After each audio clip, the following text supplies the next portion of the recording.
신경정신과의 10분 정도 건강환자 진행하고 시작하도록 하겠습니다.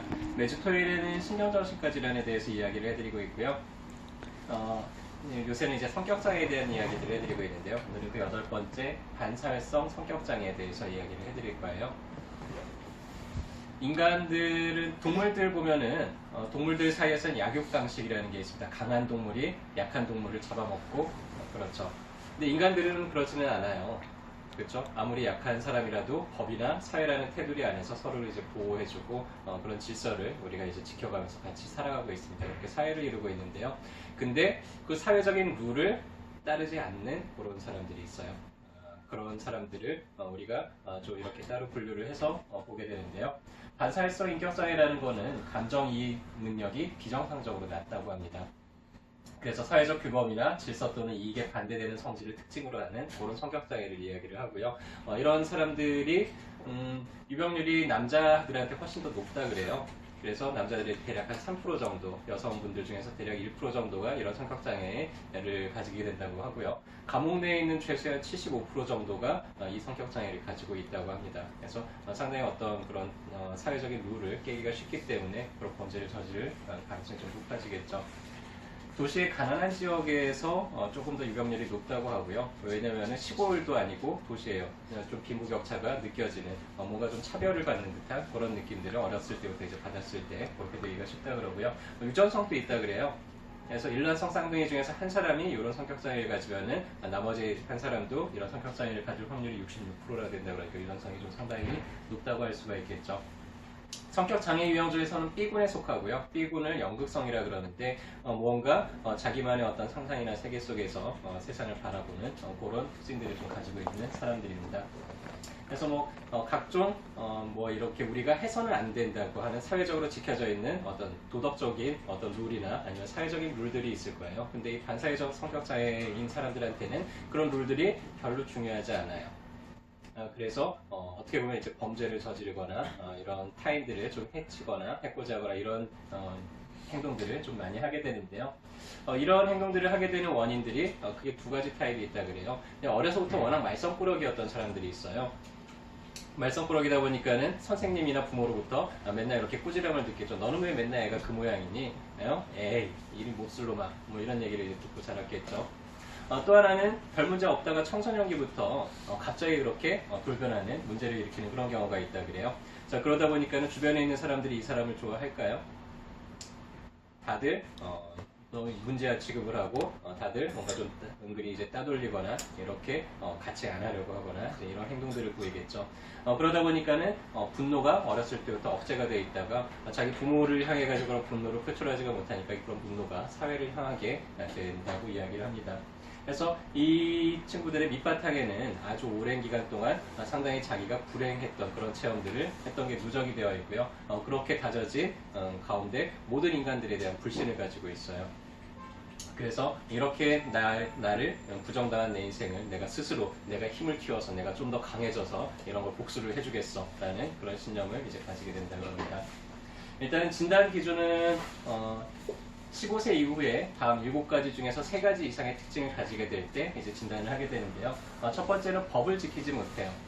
체포될 만한 행동을 해요. 자꾸 어디 가서 훔쳐온다든지 아니면은 학교에 학칙을 지키지 않고 자꾸 룰을 어긴다든지 이런 행동들을 하게 되고요. 두 번째로는 거짓말을 일삼거나 가명을 사용하거나 이익과 쾌락을 위해서 사기를 치거나 이렇게 행동을 한다고 합니다. 그래서 뭔가 이렇게 말을 했을 때 내 이득이 된다면 얼마든지 사기를 치거나 거짓말을 하거나 하는 게 별로 개의치 않은 그런 사람들이고요. 세 번째로는 상당히 충동적으로 행동을 하기 때문에 미리 계획을 세우지를 못한다는 그런 특징이 있고요. 네 번째로는 불안정하고 공격적이고 반복적인 싸움과 폭력을 좀 행사하는 그런 특징들이 있고요. 다섯 번째는 자기나 타인의 안전을 고려하지 않는 과한 이런 모험성을 보이는 경우들이 있죠. 그래서 이렇게 스릴 있는 그런 것들을 즐긴다든지 암벽타기라든지 그런 걸 즐긴다든지 그런데 남들은 좀 이렇게 겁먹을 만한 것도 상당히 좀 겁없이 이렇게 하는 그런 행동들을 보이게 되고요.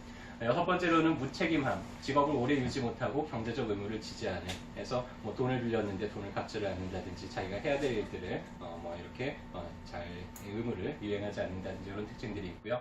일곱 번째로 양심의 가책이 결여되어 있다고 해요. 타인에게 상처를 주고도 그게 뭐 아무렇지 않은 뭐 미안하지도 않고 그럴 수도 있지. 라는 그런 태도를 가진다고 하고요. 그래서 이런 7가지 항목 중에서 3가지 이상이 해당이 되면은 이제 진단을 내리게 되는데 적어도 나이가 18세 이상인 경우, 그 다음에 15세 이전에 품행장애라고 이제 진단을 받은 적이 있는 경우, 그리고 이런 질환들이 조현병이나 아니면은 경도증의 조증으로 인한 그런 질병으로 인한 정신병으로 인한 게 아니라 그냥 평상시에 늘 일정하게 비슷하게 그런 행동 양상이 보여질 때 이제 진단을 내리게 됩니다. 특징들이 몇 가지 특징이 있는데요. 일단은 비도덕성, 도덕적인 룰, 우리 암묵적으로 그렇게 하면 된다, 이렇게 해도 괜찮다, 이런 것들이 우리 룰을 알게 되잖아요, 잘하면서. 근데 이 친구들은 그런 룰을 잘 몰라요.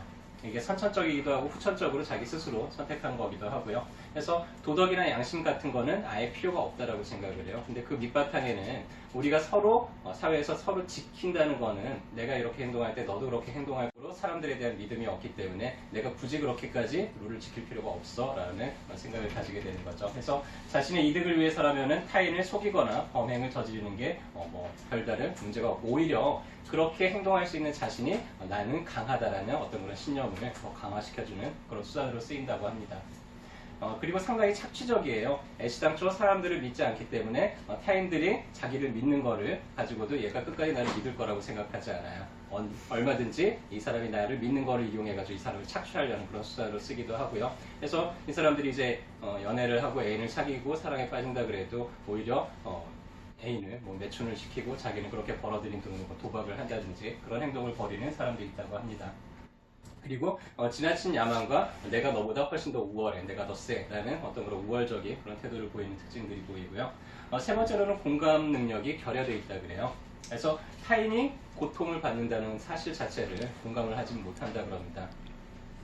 죄책감이 없기 때문에 얼마든지 타인들한테 뭔가 해로운 행동을 하더라도 뭐 그게 뭐 이런 뭔가 그렇게 할 수가 있다 그러고요. 상당히 감정 기복이 좀 심하게 나타난다고 합니다. 그래서 유형이 크게 2가지가 있는데요. 우리 예전부터 많이 들어보셨을까? 사이코패스, 예전에 소시오패스 이런 식으로 분류를 했는데 요새는 이제 이런 단어들은 사라지고요. 반사회성 성격장애라는 쪽으로 이제 분류가 바뀌어 있는데 사이코패스라고 부르는 사람들은 선천적인 문제예요.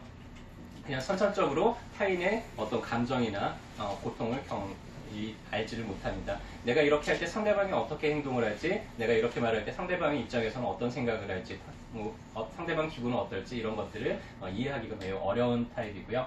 그러다 보니까 상대방이 고통스럽다는 것도 이해하지를 못하고요. 그래서 법적인 윤리적인 개념이 잘 형성되지 않고 어떤 게 나쁜 행동인지 어떤 게 좋은 행동인지 이런 윤리적인 개념들이 잘 형성이 되지 않는다고 합니다.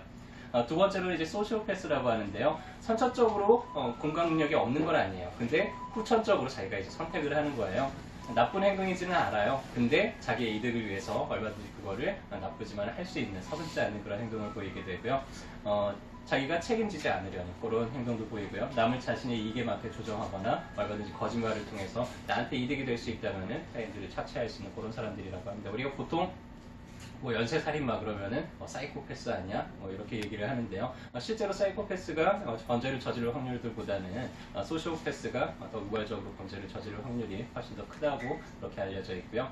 자, 일단은 이런 사람들한테 그렇게 하면은 너무 아프잖아, 그렇게 하면 너무 힘들잖아 라는 감정적인 호소는 별로 효과가 없다 그래요. 왜냐면은 타인의 감정을 잘 모르거든요. 이 사람들이 유일하게 두려워하는 거는 그거예요. 내가 이 행동을 했다가 잡혀갈까봐, 내가 이 행동을 했다가 내가 감옥에 갈까봐, 이 사람들이 두려워하는 건 오로지 그겁니다. 이거를 했을 때 남들이 나를 비난한다든지 남들이 힘들어한다든지 이런 게 기준이 아니에요. 그래서 이 사람들하고 대화를 할 때는 이런 식의 대화가 중요해요. 우리 사람을 때리면은 안 되잖아요. 사람을 때려서는 안 되는데 왜 안 되죠? 사람을 때리면 왜 안 되죠? 다치지. 우리 보통 사람들은 사람을 때리면 왜 안 돼? 그렇게 물으면은 야 아프잖아 이렇게 대답할 거잖아요. 근데 그런 대답은 거의 효과가 없고요. 이런 사람들한테 사람을 때리면 왜 안 돼? 라고 하면은 사람을 함부로 때리면은 경찰에 감옥에 갈 수 있기 때문에 때리면 안 돼 라고 이야기를 해줘야 된다 그래요.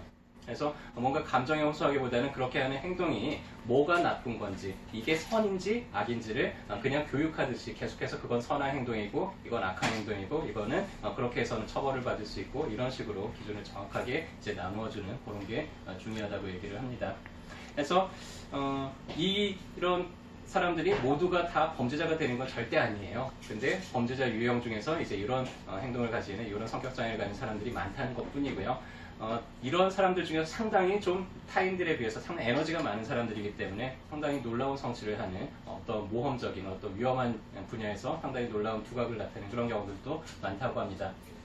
그래서 이런 반사회성 성격 장애를 가진 사람들이 흥분을 통해, 스릴을 통해서 자기의 어떤 위험을 통한 흥분 추구를 좀 억제하기가 힘들어요. 그래서 뭔가 이렇게 아주 위험한 행동을 통해서 느껴지는 그런 감정적인 해소, 이런 것들을 계속 느끼고 싶어하는 그런 특징들이 있는데, 그런 것들을 뭔가 이런 타인들을 해하는 그런 행위를 통해서 느껴왔던 거죠. 대신에 그런 스릴을 뭐 격투기라든지 아니면 스카이다이빙이라든지 아니면 뭐 사냥이라든지 이런 걸 취미를 삼든지, 아니면 직군 자체를 뭔가 토목이나 건설 현장이나 뭐 파일럿이나 아니면 군인이나 이런 쪽으로, 아니면 뭐 소방관이나 이런 쪽으로 직업을 삼게 되면은 오히려 상당히 좀 두각을 나타내는 그런 성취를 가질 수 있다고 합니다. 그리고 이 사람들이 사랑에 눈을 뜨게 되면은 그런 행동들이 좀 충동에서 좀 벗어날 수 있다고도 하는데요. 뭔가 정말로 진정으로 사랑하는 사람을 만나게 되거나 아니면 자기 자식을 낳고 자기 자식이 성장해가는 과정을 보게 되면은 내가 이렇게 똑같은 일을 사랑하는 사람이 겪는 거를 보고 싶지 않기 때문에 그런 행동들을 좀 교정을 해나간다고 이야기를 합니다. 혹시 지금까지 얘기를 들어보시니까는 내 주변에 혹시 그 사람이 반사회성 성격장애자가 아닐까 싶은 분 계시나요? 만약에 그런 분이 계시다면은 어떻게 대처를 해야 되는지 잘 들어주셨으면 좋겠고요. 이 반사회성 성격장애자들이 한 번씩 이렇게 도발을 해요. 한 번씩 뭐 욕을 한다든지, 일부러 좀 해코지를 한다든지, 아니면은 뭐 약을 올린다든지 이런 행동을 할 거예요. 그런 행동에 대해서 부정적으로 대응하지 말고요. 그냥 중립적으로 대처를 해주시는 게 중요합니다. 만약에 그런 거에 대해서 발끈하고 화를 내거나 하게 되면은 이 반사회성 성격장애자들은요, 역시 그럼 그렇지 뭐 너도 별거 없구나, 너조차도 어차피 그저 그런 놈이야, 믿을 수 없어 라는 그런 신념을 강화하는 것밖에 안 되고요. 그리고 그런 행동들을 통해서 한 번씩 자기 기분이 엉망일 때 타인들이 막 이렇게 난처해하거나 화내는 그런 거를 보면서 자기 엉망인 기분을 좀 전환하려고 시도를 한다고 하는데요. 그런 게 일종의 하나의 테스트예요. 이 사람이 얼마나 그릇이 있는 사람인지, 내가 이 사람을 믿을 만한 사람인지를 하는 일종의 테스트라고 해요. 그래서 이런 동화말에 계속 중립적인 입장으로 응하지 않을수록 점점 그 사람과의 신뢰관계가 형성이 될 수 있다고 합니다. 그래서 그렇게 도발을 해오더라도 그 사람의 나타내는 그 지금 현재를 보지 마시고요. 그 사람의 뒤에 있는 그 속마음을 보면서 그냥 당당하게 왜 무슨 일이 있니? 정도로만 담담하게 응대를 해주시는 게 좋을 것 같습니다.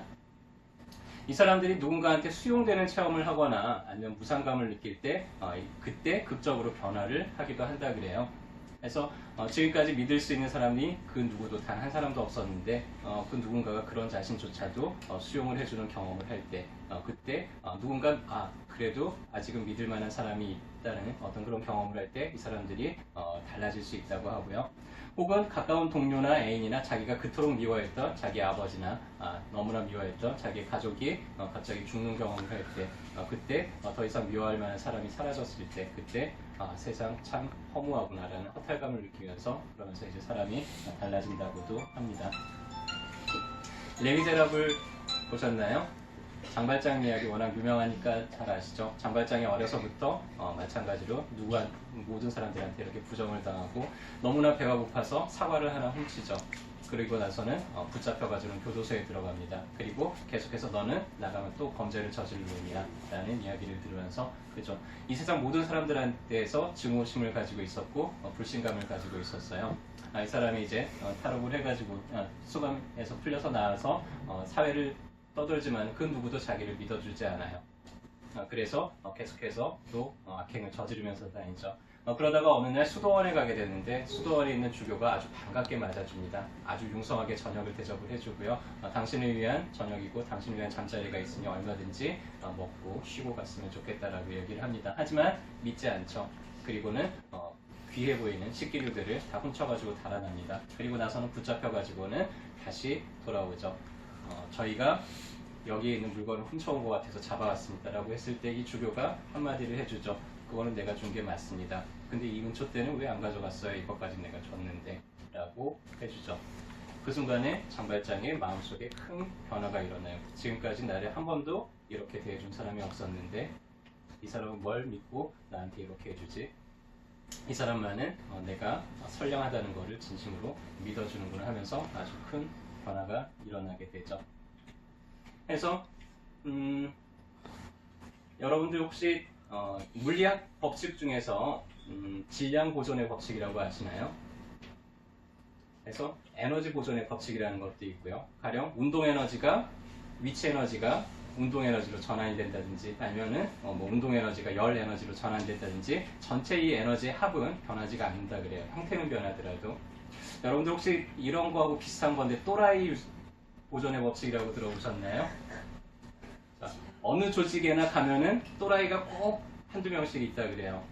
그래서 사람들이 아이고 저 또라이만 없으면 좋겠는데 저 또라이 때문에 우리가 되는 게 하나도 없고 너무나 힘들어 하는데 그 또라이가 어느 날 직장을 그만두고 나갔어요. 자, 그럼 문제가 해결될 것 같죠. 근데 이상하게 또라이가 또 생겨요. 어디선가. 그래가지고 아유 여기 있는 사람들이 다 또라이인가 보다 내가 직장을 옮겨야지 하고 다른 직장으로 옮겨갑니다. 갔더니 또 또라이가 있어요. 그래서 어디 가나 일정량의 또라이가 있다는 게 이제 또라이 보존의 법칙이라고 하는데요. 제가 어렸을 때는 고등학교 다닐 때 우열반이라는 게 있었어요. 공부 잘하는 상위 몇 프로의 사람들만 한 딱 모아가지고 학생들만 이렇게 우등반을 만들어 놓고요. 다음에 하위 몇 프로만 또 모아가지고 열등반이라는 걸 모아놓고 그렇게 했는데 자, 우등반만 모아놨으니까 분위기 되게 좋을 것 같잖아요. 다들 모범생이고 희한하게 그 중에서 또 몇 명은 또 이렇게 막 말썽을 부려요. 또 열등생들만 모아놓으면은 애들이 되게 막 이렇게 문제만 일으킬 것 같잖아요. 근데 희한하게 또 그 중에서 몇몇은 또 뭔가 이렇게 막 더 좀 잘하려고 하고 이런 학생들이 생기더랍니다. 이게 참 희한하죠. 어떤 사람이 그런 실험을 했다 그래요. 5명의 참가자를 놓고요. 사탕 10개를 가운데다가 놓고 각자한테 5개씩의 사탕을 줬어요. 그리고는 각자 주먹에다가 사탕을 하나를 놓던지 아니면 2개를 쥐던지 이렇게 딱 쥐게 합니다. 그리고 나서 하나 둘 셋 하면 이걸 딱 피는 거예요. 모든 사람이 사탕을 하나씩만 쥐었을 때 가운데 있는 사탕을 모두 다 공평하게 하나씩 가져갈 수가 있고요. 그 중에서 한 사람이라도 2개를 쥐고 있으면은 하나씩 가지고 있던 사람들은 하나 사탕을 내려놓고 2개 가진 사람은 2배를 가져갈 수가 있었어요. 자, 이런 게임이 있다고 한번 해봅시다. 근데 만약에 모두가 다 2개를 쥐고 있다 그러면은 모두가 다 2개를 가운데다가 다 내려놔야 되는 그런 게임을 했어요. 그래서 고실험을 했는데 참 희한한 걸 하나 발견을 했다 그래요. 자, 여러분들 같으면 사탕 하나를 주시겠어요? 2개를 주시겠어요? 누군가가 2개를 주면은 질지도 모르니까 나도 2개를 주면은 일단은 하나만 준 사람이 있으면 내가 2개를 가져올 수가 있겠죠. 근데 모두가 다 2개를 주고 있으면 이것까지도 뺏길지도 몰라. 자, 그러면은 여러분들은 하나를 주겠어요? 2개를 주시겠어요? 자, 좀 고민이 되시죠? 자, 그렇게 해가지고 몇 번 이렇게 게임을 계속 반복을 했다고 합니다. 그런데 관찰을 해보니까 그 중에서 5명 중에서 한 사람 정도는 꼭 계속 2개씩만 주더래요. 그리고 그 5명 중에서 꼭 한 사람 정도는 계속 하나씩만 쥐고 있더래요. 나머지 3사람 정도는 하나 줄 때도 있고 2개 줄 때도 있고 상황에 따라서 바뀌더랍니다. 그거를 계속 반복을 해봤는데 희한하게 5명 중에 1명은 꼭 늘 2개만 자기만을 위해서 그렇게 행동을 하고요. 그 중에 또 한 사람은 꼭 타인을 위해서 행동을 하고요. 나머지 한 절반 정도, 중간 정도, 한 3명 정도는 이게 왔다 갔다 하더랍니다. 그래서 절대적으로 어떤 상황이 됐을 때 좀 선하게 행동하려고 하는 사람들이 대체로 한 30% 정도 된다고 그러고요. 어떤 상황에서든지 좀 자기만을 위해서 사적인 이득을 위해서 악하게 얼마든지 서슴지 않고 행동할 수 있는 사람들이 한 30% 정도 된다고 그러고요. 나머지 한 40% 정도가 계속 왔다 갔다 한다 그래요. 여러분들 마음 안에도요. 내가 때로는 너무나 악하게 행동하고 싶은 그런 생각들이 많이 떠오를 거예요. 내지는 타인들을 위해서 선하게 행동하고 싶은 생각들도 계속 떠오르실 거예요. 근데 누군가가 그거를 대신하고 있을 때 우리는 내 안에 있는 그거를 꺼내지는 않습니다. 못해요. 그래서 나보다 더 뭔가 좀 또라이가 하나 있으면 굳이 내가 또라이가 될 필요가 없어요. 근데 더 이상 내 주변에 또라이들이 다 사라진 것 같고 아무도 또라이인 것 같지 않을 때 가만히 보면은 내가 또라이가 되어 있을지도 몰라요.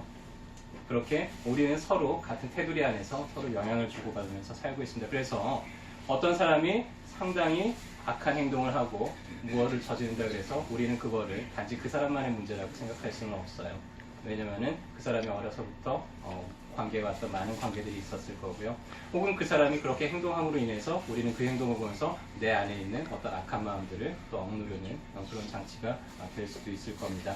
그런데 그런 사람들조차도요, 누군가 단 한 사람만이라도, 여러분 주변에 있는 단 한 사람만이라도 따뜻하게 안아주고, 괜찮아, 그래도 나만은 네 편이 돼줄 수 있어, 너만은 내가 끝까지 믿어줄 거야 라는 사람을 한 사람만이라도 만난다 그러면요, 그 사람도 바뀔 수가 있다고 합니다.